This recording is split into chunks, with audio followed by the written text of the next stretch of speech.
Hello guys 27 April 2025 मा हिङपो यहाँ पर्दैछ हेर्नुस् है। म नतल गएर आएको र कुनै गाडी छैन। लास्ट म एक्लै आउँदैछु। म बाबु मन्दिरदेखि फर्किँदैछु। यहाँ हिउँ परिरहेछ, यहाँ सेतै भएको छ। हेर्नुस् है, म आउँदैछु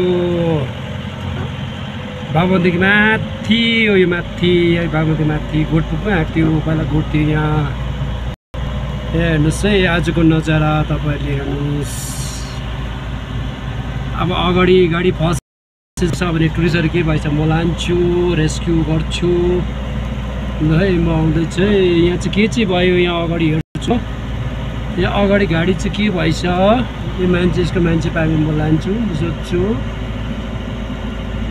तर हैन रहेछ। यो गाडी बिग्रेको रहेछ, यसको मान्छे आफ्नो लगेको रहेछ।